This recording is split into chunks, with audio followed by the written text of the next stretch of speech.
Unique people leading unique lives shape and inform Iowa City. This community is enhanced by these women and men who live in our midst, working, teaching, creating. Welcome to a series of conversations with people who have stories to tell. Join my guests and me, Ellen Buchanan, in a series of interviews called One of a Kind. My guest on One of a Kind is David Hensley, clinical professor and executive director of the University of Iowa's John Papajohn Entrepreneurial Center. The Entrepreneurial Center, JPEC, under David's leadership, is fulfilling the dreams of John and Mary Papajohn, for whom the center is named. Its goal is not only to be the entrepreneurial center at the University of Iowa, but to be the leading center for the state of Iowa.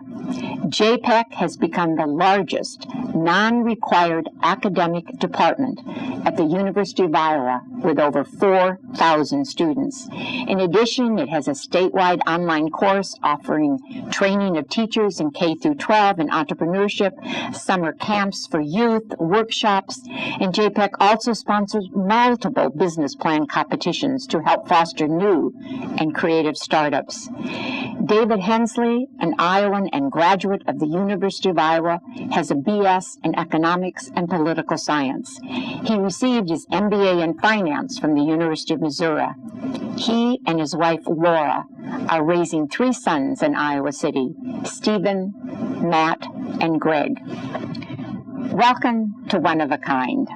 Thank you, Ellen. It's great to be here. Your story begins in Atlantic, Iowa in 1965, and I read in the research that you really loved growing up in a small town. I sure did. Atlantic is a place where it's a great community, and I had opportunities to meet a lot of great entrepreneurs and business people and really embrace life, from working when I started carrying a newspaper all the way through working in a drugstore and then working for my dad. So it gave me a chance to grow up pretty fast. And also be a place where everybody cares about everybody and is really proud of the community. So it was a great experience for me. What were their expectations for you?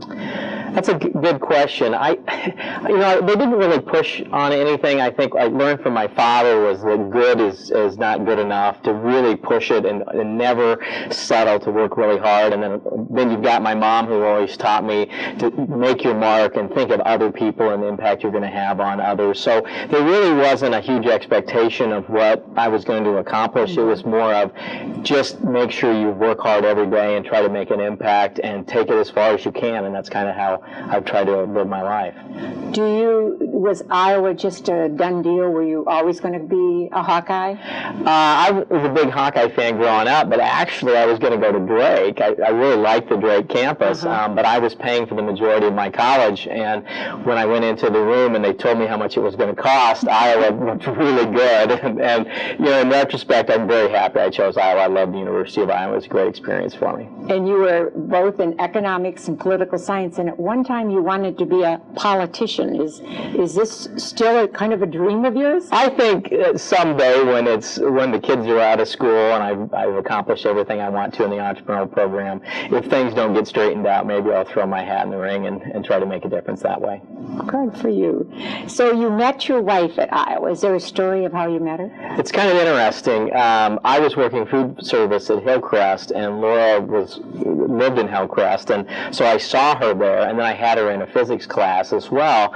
So it took me the entire semester to try to go up and talk to her, and when I finally did say something to her, either she didn't hear me or she wasn't paying attention. That's what she says. There was no reaction. So we were at a movie, and I saw her. I went up to talk to her. Again, didn't pull the trigger. My friends were laughing at me.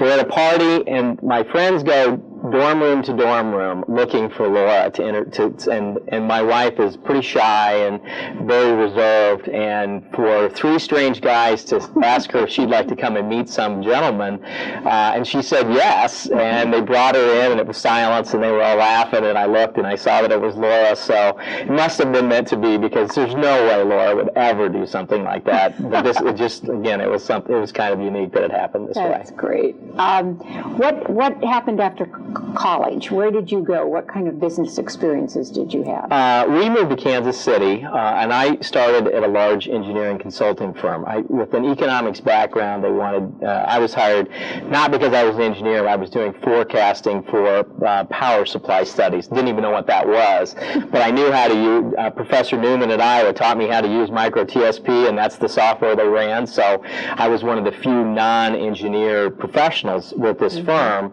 and so I worked there to start, and then about 18 months in, I kind of got the bug of realizing how much are they paying me and how much are they billing me for. Maybe I could go out on my own. So about a year and a half in, I decided I partnered up with another guy at that company, and we started our own business. Then what brought you to Iowa and the business department and the entrepreneurial department? Well, once I was doing the consulting work, I needed to get a higher billing rate, so I went to grad school. And that's where I got an opportunity to do some teaching and consulting with small companies, and I really found that I loved doing that. I could bring a lot to the table, I could help those businesses, and it really made me feel like I was making an impact. On a lark, I got a Des Moines Register. I looked in the paper, and there was an ad for the director of the Papa John Center in Mason City, Iowa. So I told Laura I'm going to go up there and interview, and I drove up there literally in a blizzard. They shut down the interstate as I got into town. I interviewed in some lady's home. I was the only one in the suit. Everybody else came to the interview on snowmobiles. Oh. It was so bad. I interviewed. I never got to see the college. I was driving home, got home. My wife said that the president called and said, and I talked to President Bittner, and he said, we want you. And I said, well, I haven't even seen this college. I haven't seen anything because it was under like 18 inches of snow. And so I ended up taking that job. And as I said to my wife, Laura, I said, they had a connection with the University of Iowa. And so I would go up to NIAC, which was a great experience, and then if I played my cards right and showed that I knew what I was doing, sometime an opening would happen in Iowa City, and then I could have the chance to come down to the university. And that's what happened. That's what happened. So what year was that you came here? I came to Iowa. I started NIACS in 97, and then I moved down to Iowa City in 1999. For people who are new to Iowa City, or viewers who don't know about the Entrepreneurial Center, what you do, just a brief little history of how it started. I know it was a dream of John and Mary Papa John, and how did it just become so big and popular? Well, John and Mary have always been visionaries, and I guess from my experience working with them, they have always said, just make something happen. And so when the centers were created, there's 5 centers, obviously the one here at the university, and we were really given the task of building the kind of program that we felt would make the most sense on our campus. The center was created in 96. I came down in 99, and there was kind of a transition taking place when I got here. And so what we tried to do was to say we wanted to have a campus-wide program, so if you were a dance major or an engineering student or a traditional business student and you wanted to learn about entrepreneurship, you would have that opportunity as an undergrad. And that kind of goes back to when I was an undergrad here, I wanted to take advanced business courses even though I was a liberal arts student, and they wouldn't let me, and that always bothered me. Mm-hmm. So I said, hey, when we build this program, a liberal arts student is going to be able to take these advanced courses. So that was pretty important to me. And then we really started looking at what does it take to really teach entrepreneurship, and what other type of affiliated programs and activities do you need to have. So we built this very large undergraduate academic program, and then we just started adding pieces over the years. I would say that I think what really makes our program unique is the diversity of the student base. I think a year or so ago we counted 84 different majors that are students at Iowa that have been in the entrepreneurship program. I didn't know there was that many majors on campus, but apparently there's lots. Yes. And a lot of them take the entrepreneurship program, and I think it's because they find entrepreneurship education gives them or empowers them with the ability to maybe take their dance and turn it into a career, or music, or science, whatever that background is. And I also think that we were benefited from the internet boom because all of a sudden entrepreneurship was the hot thing in the late 90s. And even with the bust, and it still was the hot topic, and now you see these young people looking at 22 and 23-year-olds that are multimillionaires, starting companies, writing applications for the iPod or iPad as well. And so it's really resonating with young people that really want to control their own destiny, and they see entrepreneurship as a way to do that. So what are give me a couple names of courses. I mean, is it... Well, our first course is Entrepreneurship and Innovation. And really if you think about our program, a lot of people say, oh, you're just teaching somebody how to start a business. I'm like, no. If you think about any company, any organization, whether it's a for-profit or nonprofit, they've got to be innovative, creative, identify customers to grow, reduce costs to be more efficient.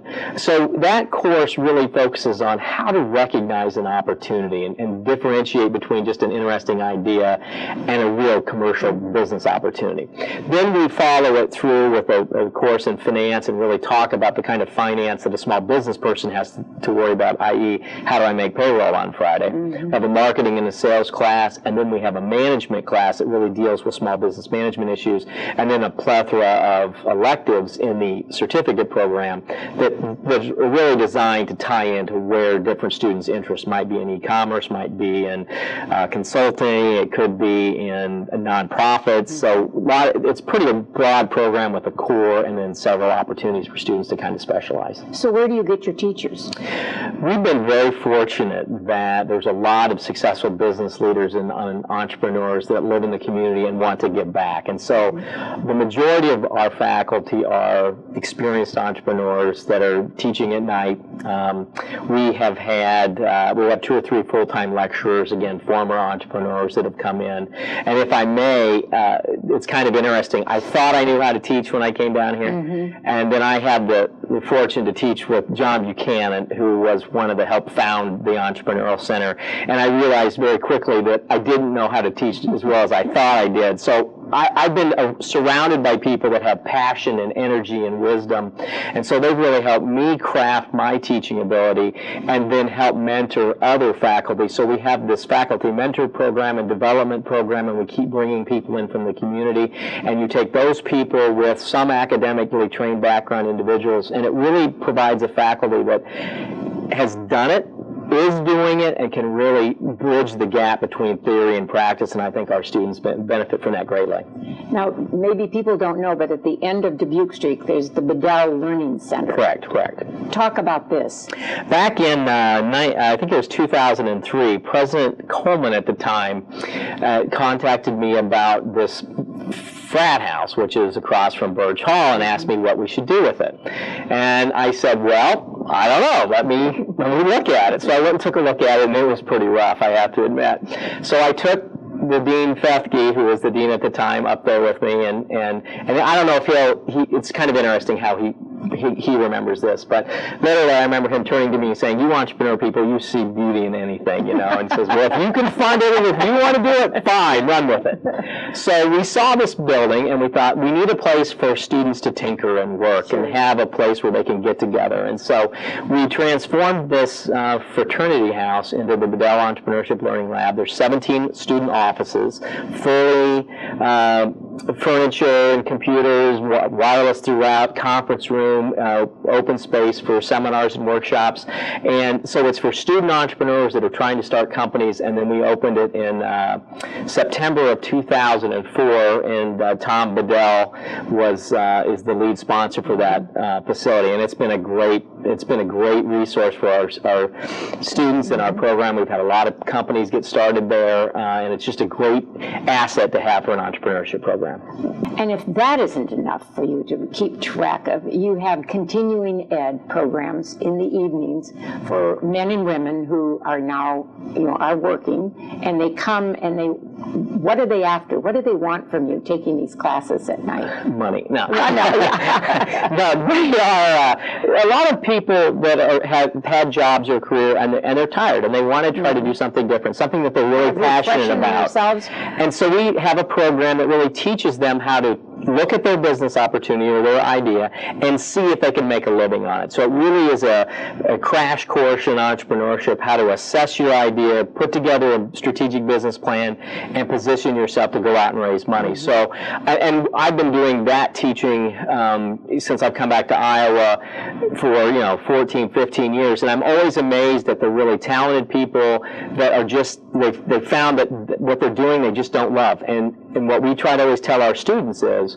focus on what you're passionate about, and because that's where you'll have the most success. And if you can turn that into a money-making opportunity, even the better. Sure. So those people are typically looking for, they've got that idea now and they just need some help vetting it, preparing it, getting ready to go pitch the idea. And also I think it gives them some confidence and another set of eyes to look at their business plan before they take the leap to quit their regular job and go start a company here in the region. And then I know you have this wonderful, these business plan competitions that there's money for these young entrepreneurs to vie with other entrepreneurs to see who's going to win the big prize. But that must be pretty exciting to hear what kids are thinking about or young people are thinking about and what they want to do in a business. It is. And we've been very fortunate that private individuals have donated lots of money to help support these competitions.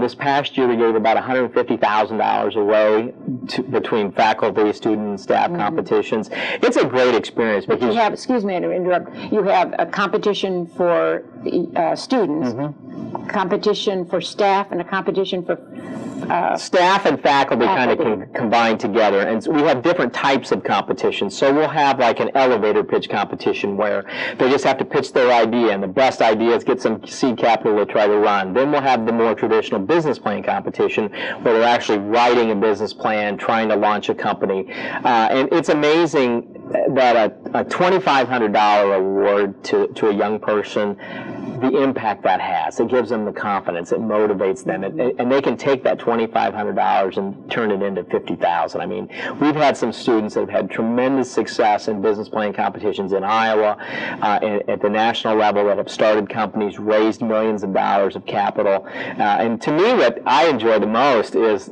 just the difference of ideas. I mean, from the technical ideas to the sauces of the world. I can't tell you how many sauces and ketchups and sauces I've tasted over my years. But when you're seeing those people and the spark and the energy and the creativity, and it comes through in these competitions and these pitches, it's wonderful. The other thing about those is we're able to bring together angel investors and business leaders as judges, and then they can mentor and potentially invest in some of these business opportunities as well. So I would hope anybody listening would see our program requires a lot of involvement, from volunteers to mentors to business plan competition judges, obviously to donors, etc. So there's a lot of different ways to get the community can get involved, because it's really an economic development issue. I mean, the more of these businesses we can get started in the region, the better it is for everybody. David, the John Papa John Entrepreneurial Center is on the map nationally. Are there a lot of centers like this one in the United States? There's lots of entrepreneurship centers, let's put it that way. I would say ours is probably one of the largest and most comprehensive. We do have the lifelong learning approach. So we have, as we mentioned earlier, we have the K through 12 programs. We have the camps. We also do training through the Jacobson Institute, which is affiliated with the Entrepreneurial Center, that provides training for high school teachers, then to incorporate entrepreneurship into their classroom. Of course, we have the campus program at the undergraduate level. We have MBA coursework. We have lots of collaborations outside the business school in graduate school education. You have the community programs that we have. We do where we take students and put them consulting with businesses, and then we manage some different types of funding programs. So I think the comprehensive nature of what we do in Iowa City, it'd be hard pressed to find anywhere else. And that's why you won an award. Yes, we were recognized as the National Model Undergraduate Program Award, and I think that to me was a great achievement, because we're a fairly young entrepreneurship program compared to most across the country. And what it says is that our peers recognize that what we've done here in Iowa is something that others should strive to try to achieve. Well, congratulations. And I want to ask, I've always asked my guests, who has had a major influence on you and why? The first person professionally was Dr. Joe Singer, who was a faculty member at the University of Missouri when I was in graduate school. I met Joe when this gentleman and I started our first company together, and so I did a lot of consulting work with Joe. Joe was the guy that could kind of get the projects, and then I would do all of the computer analysis and modeling. And he was just somebody that kind of reiterated that you can do anything you want to do, because he would call me and say, hey, I've been talking to this client, can you do this? And I'm thinking to myself, I don't know how to do that. I took one programming class at Iowa as an undergrad, and he goes, you can do this, right? Sure, Joe, I can do this. So he really taught me to have confidence in myself, and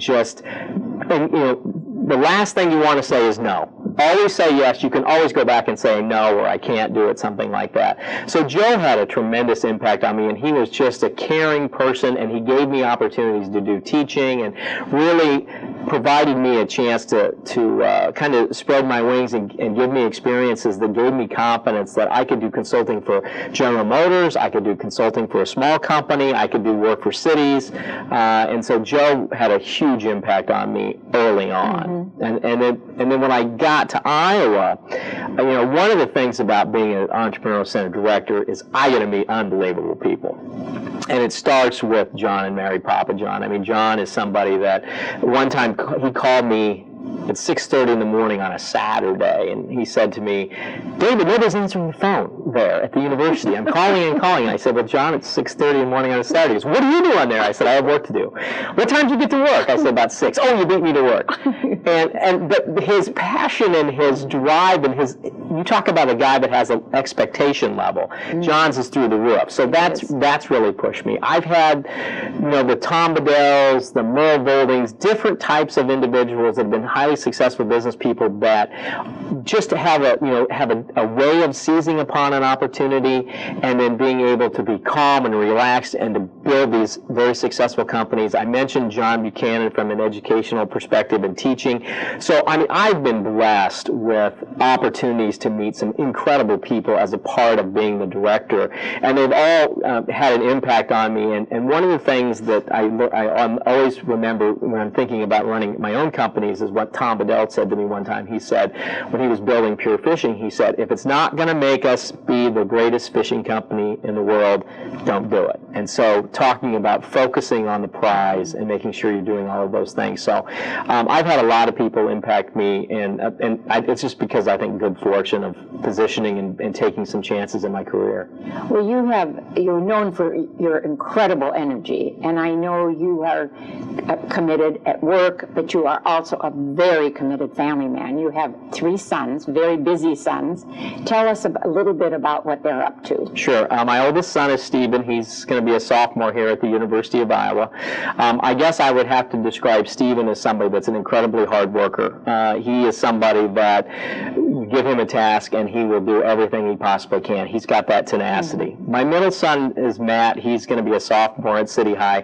Matthew is the free spirit, I guess what Laura and I would describe. He's somebody, he won't say no. You give him something and he can just make things happen with it. And then our youngest is Greg. He's going to be a 9th grader at City High. And Greg is the strategy, the guy that he has to look, he looks at things and figures them out, and then he executes activities. So we've got a unique mix of doers, dreamers, and strategy people. So it's pretty interesting in our household. I'm sure. What do you do? Because I know you work so much. What do you do to relax? Well, 2 things. We have a place down at the Lake of the Ozarks, so whenever we can, we try to get out on the lake and do boating and that. But I'm a kind of person that I sleep about maybe 6 hours a night, if that, and a pretty high energy guy. So I really enjoy doing entrepreneurship. And so many years ago, my wife and I formed a company, and then we partnered with my brother, and we've been involved in some businesses. And it's really been interesting. For me, it seems like it would be a lot of work and headache, but it keeps my mind sharp and thinking about business, because then I can take it back into the classroom. But I'm very fortunate that I have a wife that was willing to chase around with me as I was changing careers and changing ideas. Laura is an incredibly talented person on her own right, has had to change careers because of me and my movements. And so, we met in college, and that's, I think back, that was the best thing that happened to me when I was at Iowa, and to have her as, my partner in business and in our family and life has been a tremendous thing for us. And so she and I really kind of play off each other, whether it's on the boat or when we're doing business things. And so I have somebody that has got my back that I can trust, and I think the world of. Where do you see yourself in 10 years? Have you ever thought about that? Because you're so young. Well, that's an interesting question, because I've always told my students, when it becomes a job, I want to do something else, and I really love what I do. I mean, I get to work with young people that are pursuing their dreams, and if you can make and teach them and guide them for that to happen, when I get an email from somebody that says, "Hey, I just opened my business, thank you," and it's just, that's that moment saying, "Hey, I'm making a difference, I'm making an impact." So whatever it is, I want to do that. And I love Iowa City, I love the University of Iowa. I have some plans that I still want to see our center get bigger and do some other things. But I'm hoping, in 10 years that I'll be at a point where I could maybe just teach and do more targeted mentoring. And again, if they can't get things straightened out in Washington, I may have to go there too. Oh, politics maybe. Maybe, but I like to say what I mean, so I'm not sure I would be very good. They might, It would be refreshing. It'd be refreshing. So my last question is, what for you is the best part of living in Iowa City? I think it's been that the boys, and it's home. I mean, we lived in Kansas City, and it was like, I loved Kansas City, a lot of activities, but it wasn't really a community feature. There was a lot of commuting back and forth in suburbs, but Iowa City gave us that small town, community-based experience, but also the arts and sports and entertainment and everything. And for our kids, that was the most important thing to me. When we moved to Iowa City, I wanted to make sure that the boys were going to have a great experience, be in an excellent school system, and see a different part of the world and be challenged, because it is a university town and there's lots of different experiences that they're going to have. But at the same time, so that was, I think, what meant the most for me, is this is a great community. If I had to pick one place in Iowa to raise my family, I would only choose Iowa City. I really think it's a great community and has so much to offer for everybody. Well, on that wonderful positive note, I agree with you totally. I thank you for being my guest on One of a Kind. Thank you, Ellen. My guest on One of a Kind has been David Hensley, clinical professor and executive director of the University of Iowa's John Papajohn Entrepreneurial Center. This outstanding and extremely effective program success is due to David's leadership. Words used to describe my guest are visionary, committed, determined, big picture thinker, super dad, and family man. David Hensley is one of a kind.